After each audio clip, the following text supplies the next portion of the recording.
नमस्कार प्यारे साथियों, मैं वीक आप सभी भावी अध्यापक एवं अध्यापिकाओं का स्वागत करता हूं अपने इस यूट्यूब चैनल यूपीडी एलिट पाठशाला में। आशा करता हूं आप सभी स्वस्थ होंगे, मस्त होंगे और ज़बरदस्त होंगे और आप सभी की पढ़ाई बेहतरीन चल रही होगी।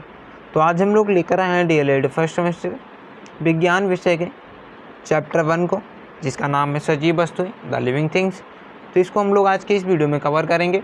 और वीडियो को स्टार्ट करने से पहले यदि आपने अभी तक भी हमारे चैनल को सब्सक्राइब नहीं किया है तो प्लीज़ आप सभी हमारे चैनल को सब्सक्राइब कर लीजिएगा और बेल आइकन को प्रेस कर लीजिएगा ताकि हर एक वीडियो का नोटिफिकेशन आप तक पहुंच सके।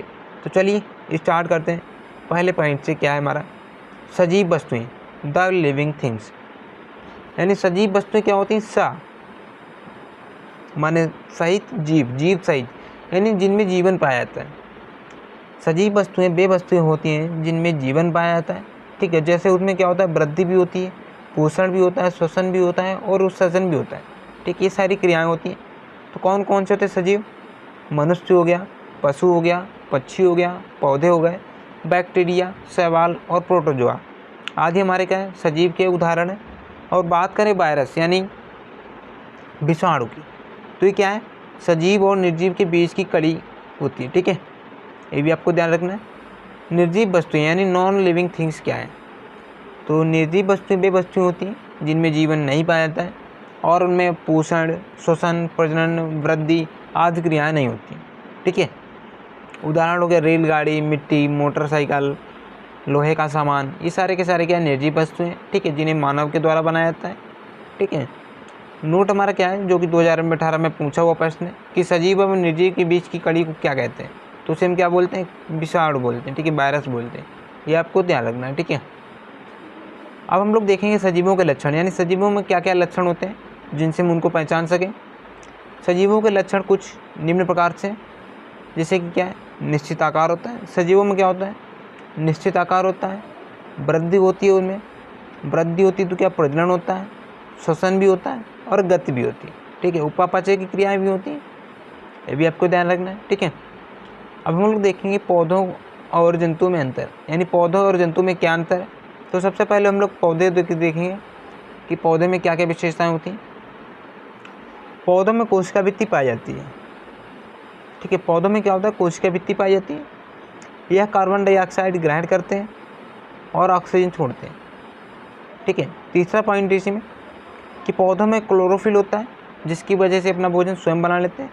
और फोर्थ नंबर है, पौधों में संवेदन क्षमता ना के बराबर होती है। सिर्फ इसका एकमात्र उदाहरण है छुई मुई का बिरवा जो होता है, उसे हम अब्बात बोलते हैं। ठीक है, उसमें क्या हो, जैसे हम उसको छुएंगे तो उसकी पत्तियाँ होती हैं ना, मुरझा जाती हैं। आप सभी ने देखा होगा। और हम ये भी कह सकते हैं कि पेड़ों के बिना हमारा जीवन संभव नहीं है। ठीक है, क्योंकि पेड़ क्या करते हैं, कार्बन डाइऑक्साइड ग्रहण करते हैं, ऑक्सीजन छोड़ते हैं। जब ऑक्सीजन छोड़ेगा ही नहीं कोई चीज़ तो हम लोग ग्रहण क्या करेंगे?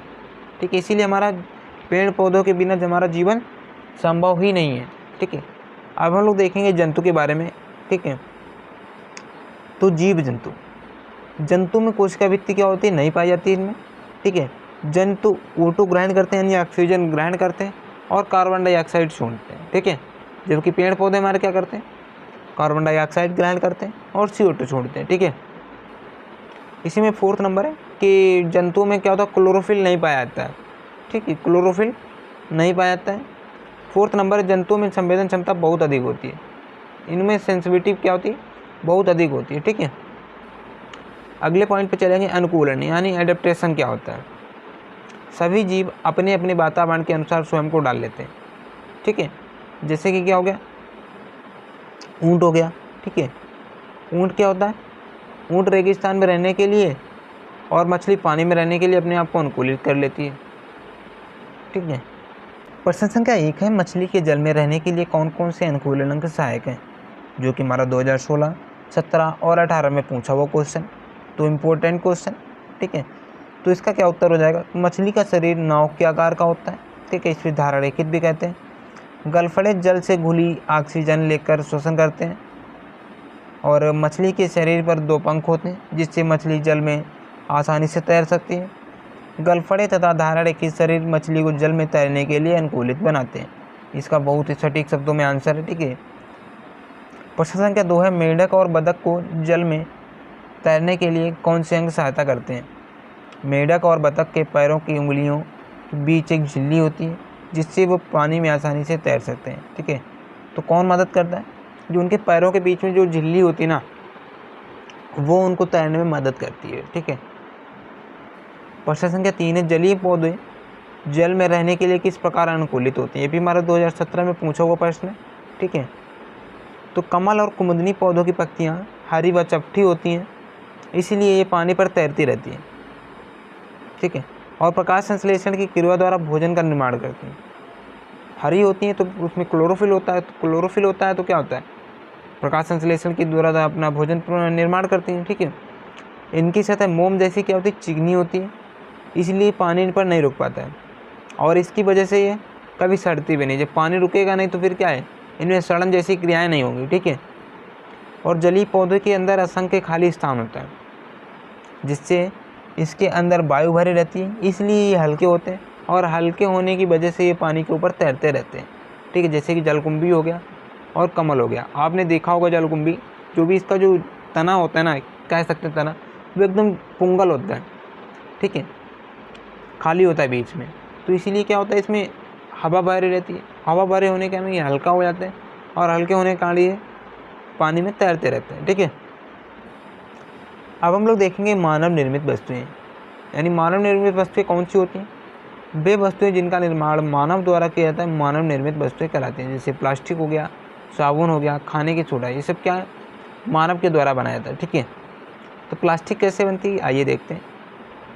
एथेन गैस के बहुलकीकरण से प्लास्टिक का निर्माण होता है। एथेन गैस का जब भी हम बहुलकीकरण करते हैं तो इससे क्या होता है? प्लास्टिक का निर्माण होता है। ठीक है, साबुन कैसे बनता है? तो साबुन वनस्पति तेल तथा कास्टिक सोडा की अभिक्रिया के फलस्वरूप बनता है। ठीक है, वनस्पति तेल और कास्टिक सोडा की अभिक्रिया के दौरान बनता है साबुन। ठीक है, साबुन हमारा 4 प्रकार का होता है, ये भी आपको ध्यान रखना है। ठीक है, खाने की सोडा कैसे बनता है? तो यह सोडियम हाइड्रोक्साइड की सांद्र विलयन में अधिक मात्रा में कार्बन डाइऑक्साइड को प्रवाहित करके प्राप्त किया जाता है। ठीक है, यह सोडियम हाइड्रोक्साइड की सांद्र विलयन में अधिक मात्रा में कार्बन डाइऑक्साइड को प्रवाहित करके प्राप्त किया जाता है। ठीक है, यहाँ पर प्रभावित नहीं होगा, प्रवाहित होगा। ठीक है, इसके हम उपयोग देख लेते हैं कि खाने के सोडे के क्या उपयोग है। आग बुझाने के यंत्रों में इसका प्रयोग होता है, यहाँ पे सोडा नहीं होगा, यंत्रों होगा। ठीक है, बेकिंग पाउडर, सोडा वाटर, औषधि एवं दवाओं के रूप में, और दूध को फाड़ने में भी इसका उपयोग किया जाता है। ठीक है, हमारी पृथ्वी पर अनेक प्रकार के जीव पाए जाते हैं। कौन कौन से? जलीय जीव, जो जीव जल में रहते हैं जलीय जीव कहलाते हैं। जैसे कि मछली हो गया, ऑक्टोपस हो गया, ये सारे के सारे क्या हैं? जलीय जीव हैं। अगला है स्थलीय जीव, जो भूमि पर जीव रहते हैं, स्थलीय जीव कहलाते हैं। जैसे कुत्ता और शेर, बकरी हो गया, ह्यूमन हो गया। ठीक है, उभयचर क्या होता है? जो जीव जल एवं भूमि दोनों पर रह सकते हैं। जैसे मेढक हो गया, कछुआ हो गया, ये उभयचर हैं। ठीक है, नभचर क्या होते हैं? तो जो जीव वायु या आकाश में उड़ते हैं नभचर कहलाते हैं। जैसे कौवा, कबूतर, गिद्ध। ठीक है, सारे के सारे क्या हैं? नभचर हैं। अब हम लोग चलते हैं प्रश्न संख्या 1 पर। इसे चैप्टर से संबंधित कुछ प्रश्न हैं, उनको देख लेते हैं। तो प्रश्न संख्या 1 है, प्रकाश संश्लेषण के लिए सबसे उपयोगी भाग है पत्ती, तना, जड़, पुष्प। तो इसका जो राइट आंसर हो जाएगा वो हो जाएगा ऑप्शन नंबर इस हो जाएगा पत्ती। ठीक है, प्रकाश संश्लेषण की क्रिया के लिए सबसे उपयोगी भाग कौन सा होता है? तो पत्ती होती है। ठीक है, प्रश्न संख्या 2 है, कौन सा मछली का अनुकूलित अंग नहीं है? गलफड़े, धारारेखी शरीर, फेफड़ा, पंख। तो इसका जो राइट आंसर हो जाएगा वो हो जाएगा ऑप्शन नंबर सी से हो जाएगा फेफड़े। ठीक है, मछली किसके द्वारा सांस लेती है? तो गलफड़ों के द्वारा लेती है। पंख उसमें क्या है? तैरने में सहायक होते हैं। ठीक है, प्रश्न संख्या 3 है, निम्नलिखित में से कीटभक्षी पौधा है? वीनस फ्लाईट्रैप, गटपानी, निफेंथीज, ये सभी। तो इसका जो राइट आंसर हो जाएगा वो हो जाएगा ऑप्शन नंबर डी से हो जाएगा ये सभी। ठीक है, वीनस फ्लाईट्रैप भी है, गटपानी भी है, और निफेंथीज भी है। तो दोस्तों आप सभी कमेंट बॉक्स में बताइएगा कि आज की वीडियो आप सभी को कैसी लगी। यदि वीडियो पसंद आया हो तो लाइक, शेयर एवं चैनल को सब्सक्राइब करना ना भूलें। Thank you for watching. मिलते हैं नेक्स्ट वीडियो में, तब तक के लिए टेक केयर, बाय बाय।